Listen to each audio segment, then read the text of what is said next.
نحمدہ ونصلی علی رسولہ الکریم اما بعد فاعوذ باللہ من الشیطان الرجیم بسم اللہ الرحمن الرحیم۔ السلام علیکم۔ ایک اور قصے کے ساتھ قصہ اسلام ٹی وی میں خوش آمدید۔ چلتے ہیں اپنی ویڈیو کی طرف۔ بلم بن باور۔ بلم بن باور یہ شخص اپنے دور کا بہت بڑا عالم و عابد و زاہد تھا اور اس کو اسم اعظم کا بھی علم تھا۔ یہ اپنی جگہ بیٹھا ہوا اپنی روحانیت سے عرش عظیم کو دیکھ لیا کرتا تھا اور بہت ہی مستجاب دعوات تھا کہ اس کی دعائیں بہت زیادہ مقبول ہوا کرتی تھیں۔ اس کے شاگردوں کی تعداد بھی بہت زیادہ تھی۔ مشہور یہ تھا کہ اس کی درسگاہ میں طالب علموں کی دعوتیں 12,000 تھیں۔ حضرت موسیٰ علیہ السلام قوم جبارین سے جہاد کرنے کے لیے بنی اسرائیل کے لشکر کو لے کر روانہ ہوئے تو بلم بن باور کی قوم اس کے پاس گھبرائی ہوئی آئی اور کہا کہ حضرت موسیٰ علیہ السلام بہت بڑا اور نہایت ہی طاقتور لشکر لے کر حملہ آور ہونے والے ہیں اور وہ یہ چاہتے ہیں کہ ہم لوگوں کو ہماری زمینوں سے نکال کر یہ زمین اپنی قوم بنی اسرائیل کو دے دیں۔ اس لیے آپ حضرت موسیٰ علیہ السلام کے لیے ایسی بددعا کر دیجئے کہ وہ شکست کھا کر واپس چلے جائیں۔ آپ چونکہ مستعبد دعوات ہیں اس لیے آپ کی دعا ضرور قبول ہو جائے گی۔ یہ سن کر بلم بن باور کانپ اٹھا اور کہنے لگا کہ تمہارا برا ہو، خدا کی پناہ، حضرت موسیٰ علیہ السلام اللہ کے رسول ہیں اور ان کے لشکر میں مومنوں اور فرشتوں کی جماعت ہے۔ اس پر بھلا میں کیسے اور کس طرح بددعا کر سکتا ہوں؟ لیکن اس کی قوم نے رو رو کر اور گڑ گڑا کر اس طرح اصرار کیا کہ اس نے یہ کہہ دیا کہ استخارہ کر لینے کے بعد اگر مجھے اجازت مل گئی تو بددعا کروں گا، مگر استخارہ کے بعد جب اس کو بددعا کی اجازت نہیں ملی تو اس نے صاف صاف جواب دے دیا کہ اگر میں بددعا کروں گا میری دنیا و آخرت دونوں برباد ہو جائیں گی۔ اس کے بعد اس کی قوم نے بہت سی گراں قدر ہدیات اور طوائف اس کی خدمت میں پیش کر کے بے پناہ اصرار کیا، یہاں تک کہ بلم بن باور پر حرص اور لالچ کا بھوت سوار ہو گیا اور وہ مال کے جال میں پھنس گیا اور اپنی گدی پر سوار ہو کر بددعا کرنے کے لیے چل پڑا۔ رستہ میں بار بار اس کی گدی ٹھہر جاتی اور منہ موڑ کر بھاگ جانا چاہتی تھی، مگر اس کو مار مار کر آگے بڑھاتا رہا، یہاں تک گدی کو اللہ تعالیٰ نے گویائی کی طاقت عطا فرمائی کہ افسوس ہے بلم بن باور، اور تو کہاں اور کدھر جا رہا ہے؟ دیکھ میرے آگے فرشتے ہیں جو میرا راستہ روکے اور میرا منہ موڑ کر مجھے پیچھے دھکیل رہے ہیں۔ اے بلم بن باور، تیرا برا ہو، کیا تو اللہ کے نبی اور مومنین کی جماعت پر بددعا کرے گا؟ گدی کی تقریر سن کر بھی بلم بن باور واپس نہیں ہوا، یہاں تک کہ حسبان نامی پہاڑ پر چڑھ گیا اور بلندی سے حضرت موسیٰ علیہ السلام کے لشکر کو بغور دیکھا اور مال و دولت کے لالچ میں اس نے بددعا شروع کر دی۔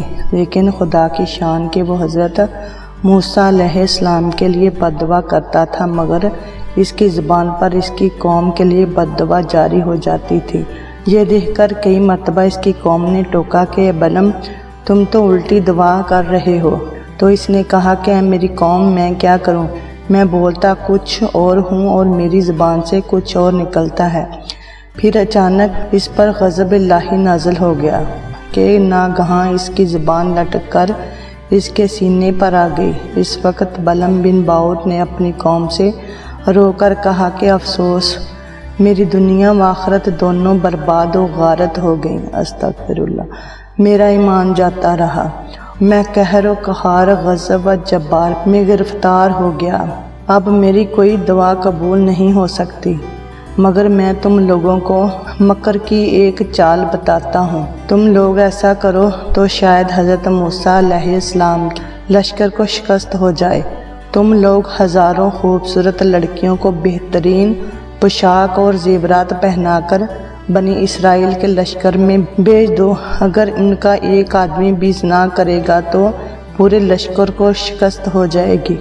چنانچہ بلم بن باور قوم نے اس کے بتائے ہوئے مکر کا جال بچھایا اور بہت ہی خوبصورت دوشیزاؤں کو بناؤ سنگار کرا کر بنی اسرائیل کے لشکروں میں بھیجا، یہاں تک کہ بنی اسرائیل کا ایک رئیس ایک لڑکی کے حسن و جمال پر فریضہ ہو گیا اور اس کو اپنی گود میں اٹھا کر حضرت موسیٰ علیہ السلام کے سامنے آ گیا اور فتویٰ پوچھا کہ اللہ کے نبی، یہ عورت میرے لیے حلال ہے یا نہیں؟ آپ نے فرمایا کہ خبردار، یہ تیرے لیے حرام ہے، فوراً اس کو اپنے سے الگ کر دو اور اللہ کے عذاب سے ڈرو۔ اس رئیس پر غلبہ شہوت کا ایسا زبردست بھوت سوار ہو گیا کہ وہ اپنے نبی کے فرمان کو ٹھکرا کر اس عورت کو اپنے خیمے میں لے گیا اور زناکاری میں مشغول ہو گیا۔ اس گناہ کی نحوست کا یہ اثر ہوا کہ بنی اسرائیل کے لشکر میں اچانک طاعون کی وبا پھیل گئی اور گھنٹے بھر میں 70,000 آدمی مر گئے اور سارا لشکر تتر بتر ہو کر ناکام و نامراد واپس چلا آیا، جس کا حضرت موسیٰ علیہ السلام کے قلب مبارک پر بہت ہی صدمہ گزرا۔ بلم بن باور پہاڑ سے اتر کر مردود بارگاہ الہی ہو گیا۔ آخری دم تک اس کی زبان اس کے سینے پر لٹکی رہی اور وہ بے ایمان ہو کر مر گیا۔ اس واقعے کو قرآن مجید نے ان الفاظ میں بیان فرمایا ہے۔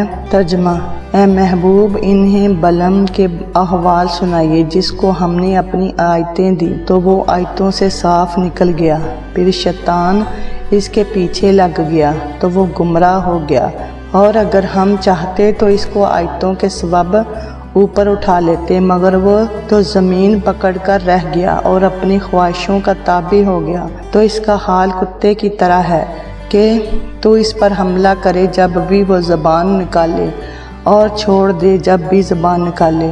یہی حال ہے ان لوگوں کا جو ہماری آیتوں کو جھٹلاتے ہیں۔ تو اے محبوب، آپ لوگوں کو نصیحت سناتے رہیے تاکہ لوگ دھیان رکھیں۔ بلم بن باور کیوں ذلیل ہوا؟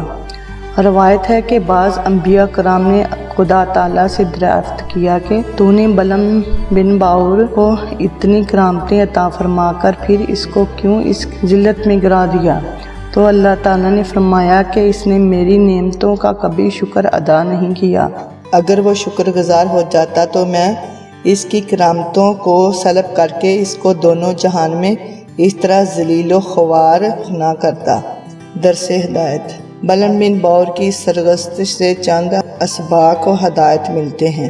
اس سے ان ظالموں اور لیڈروں کو سبق حاصل کرنا چاہیے جو مالداروں یا حکومتوں سے رقم لے کر خلاف شریعت باتیں کرتے ہیں اور جان بوجھ کر اپنے دین و ایمان کا سودا کرتے ہیں۔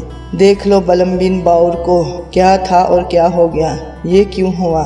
اس لیے اور صرف اس لیے کہ وہ مال و دولت کی لالچ میں گرفتار ہو گیا اور دانستہ طور پر اللہ تعالیٰ کے نبی پر بددعا کرنے کے لیے تیار ہو گیا، تو اس کا اس پر یہ وبال پڑا کہ دنیا و آخرت میں معلون ہو کر اس طرح مردود ہو گیا، عمر بھر کتے کی طرح لٹکتی ہوئی زبان لیے پھرا اور آخرت میں جہنم کی بھٹکتی اور شعلہ بار آگ کا ایندھن بن گیا۔ لہٰذا ہر مسلمان خصوصاً علماء و مشائخ کو مال و دولت کے حرص اور لالچ کے جال سے ہمیشہ پرہیز کرنا چاہیے اور ہرگز کبھی بھی مال کی متاع دل کے اندر داخل نہیں کرنی چاہیے، ورنہ خوب سمجھ لو کہ قہر الہی کی تلوار لٹک رہی ہے۔ نعوذ باللہ من ذالک۔ اس سانچہ سے عام مسلمان بھی یہ سبق سیکھیں کہ حضرت موسیٰ علیہ السلام کا لشکر جس میں ملائکہ اور مومنین تھے، ظاہر ہے کہ اس لشکر کے ناکام ہونے کا کوئی سوال ہی نہیں پیدا ہوتا تھا، کیونکہ یہ ایسا روحانی اور ملکوتی لشکر تھا کہ اس کے گھوڑوں کی ٹاپ سے پہاڑ لرزاں ہو جاتے، مگر صرف ایک بدنصیب کے گناہ کے سبب ایسی نحوست پھیل گئی کہ ملائکہ لشکر سے الگ ہو گئے اور طاعون کے عذاب نے پورے لشکر میں ایسی ابتری پھیلا دی کہ پورا لشکر بکھر گیا اور یہ فوج ظفر موج کا ناکام و نامراد ہو کر پیسا ہو گئی۔ اس لیے مسلمانوں کو لازم ہے کہ اگر وہ کفار کے مقابلہ میں مظفر و منصور اور فتح یاب ہونا چاہتے ہیں تو ہر وقت گناہوں اور بدکاریوں کی نحوستوں سے بچتے رہیں، ورنہ فرشتوں کی مدد ختم ہو جائے گی اور مسلمانوں کا رعب و کفار کے دلوں سے نکل جائے گا، اور مسلمانوں کو نہ صرف ناکامی کا منہ دیکھنا پڑے گا بلکہ ان کی اکثری طاقت ہی فنا ہو جائے گی اور پوری قوم صفا ہستی سے حرف غلط کی طرح مٹ جائے گی۔ نعوذ باللہ من ذالک۔ تو یہ تھی ہماری آج کی ویڈیو، امید ہے آپ کو اچھی لگے گی۔ اچھی لگے تو لائک کیجئے، شیئر کیجئے اور میرے چینل کو سبسکرائب کیجئے۔ تو ملتی ہے اسی طرح کی نئی ویڈیو کے ساتھ۔ اللہ حافظ۔